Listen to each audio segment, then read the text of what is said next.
What's going on, everybody? Welcome to Weekday Weird. I'm Matt. I'm Greg.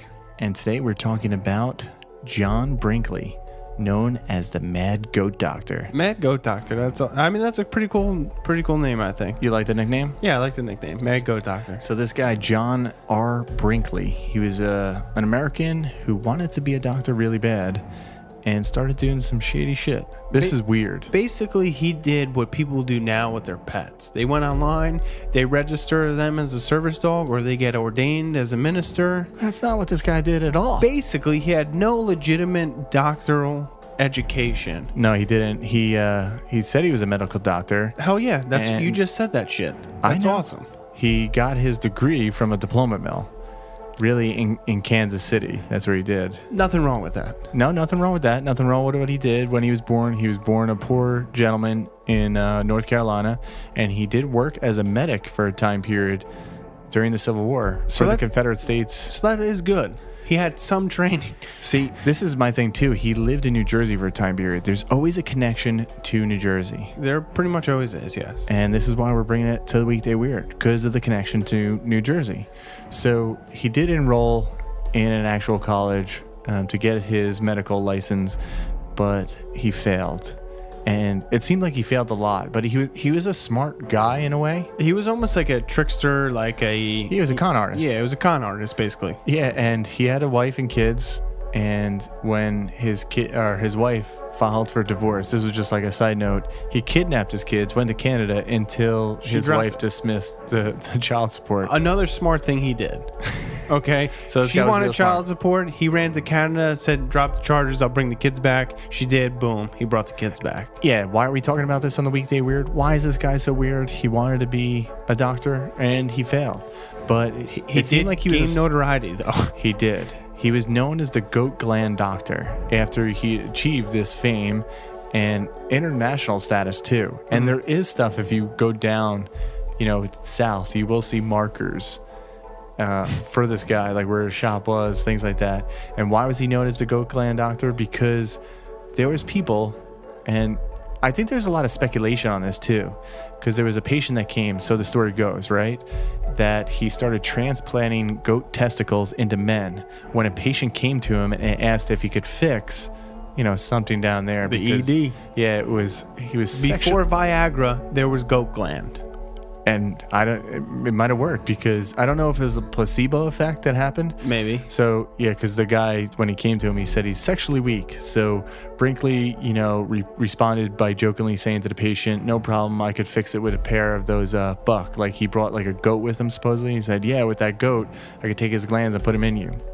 And then I guess the guy was so desperate that he begged for this operation, and Brinkley did it and took $150 at the time. And later on, the guy said, everything worked and everything, was A-okay now, That's in crazy, the sack. though.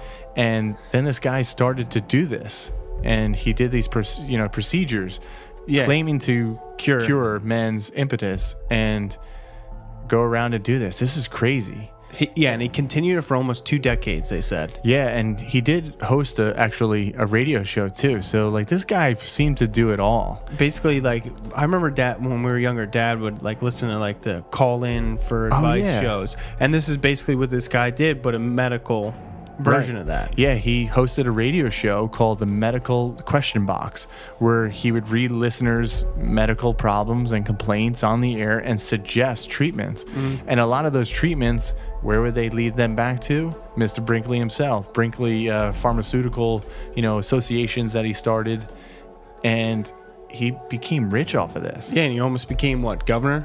Yeah, he launched 2 campaigns to be the Kansas governor, one which almost succeeded. That's awesome. And and this guy was doing this, and from the records, when you read about it, he was almost a millionaire. Well, he was, yeah. And then you look at the life and his diploma mill. He was married a couple times, had the radio thing, and he was and most people didn't know too. And that's the big thing that was surprising, that they were putting these goat glands and dudes trying to fix him. Like he was just using animal parts to fix these people. And some of these people would say, you know, it worked. Other people are like, yo, it didn't work at all. And imagine this guy, like, charging patients up to like $750 per operation. In current value, that's like 10 grand. Yeah, what they were saying. It's crazy to think about. And he was doing this pretty much through what, the 30s, the 20s, 30s, 40s, and he was just getting away with this. Finally, when they you know, cracked down on him, and you know, they got him, and saying even like his radio show, the medical question box, people are like, dude, you know, he's giving out wrong information. This guy's not even a fucking doctor. No. Do you think like this, or like looking at the story and just looking how eccentric this guy is? He wants political life. I mean, that's pretty smart, though. He probably was a genius. You think so? Look at all this stuff that he's done. And like he said, like his radio show, like the profits were like in today's dollars were like $10 million a year. In today's current value. That makes me think too, like, are these people, like, are there shows out there like this? I think yes. I think people are so desperate for anything, a cure, anything like that. They would do anything. Yeah. Eventually, he did go bankrupt, and he was, you know, investigating him for mail fraud. There was a bunch of different stuff, and he became eventually he became a patient himself. He suffered 3 heart attacks, amputation, you know, all this. Like he died penniless, and he died in San Francisco. And millions of dollars to penniless. That's crazy.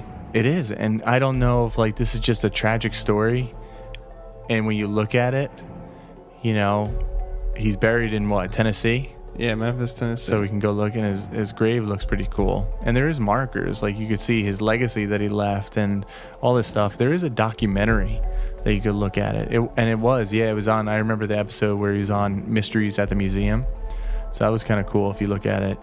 But yeah, the documentary directed by Penny Lane, if anybody wants to see it, it's pretty good. It's called Nuts. And it's just about it. It's like really an animation. It's like a cartoon. You want to watch a cartoon? It's cool, and it gives like the whole story. And if you really want to dive into that, definitely check that out. So the goat gland doctor, man. So you wouldn't do this procedure? 100% no. You wouldn't do it? No. Not at all? No. Not one go round. You're sexually weak. You? Would you? No, I wouldn't do this. This is crazy. But imagine if you went to a doctor and they weren't telling you like what they were doing. Be like, oh, all we need to do is take this skin graft. We have it already. It's like in the freezer. We're going to put it in you. Well, it's like most medical procedures. How the hell do you know what the hell's going on? That's true. You're under most of the time, right?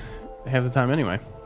Yeah, so I hope this doesn't happen today, but I'm sure it does. I'm sure it does too. So let us know your thoughts on the goat gland doctor, or the mad goat doctor as he's called, in the comments below, and visit nightmare365.com for all of our information, contact information, upcoming shows, past shows. It's all right there. And make sure to subscribe to us on YouTube. And until next time, stay spooky. Tune in every Wednesday for Weekday Weird, the unexplained, unsolved, and bone-chilling tales.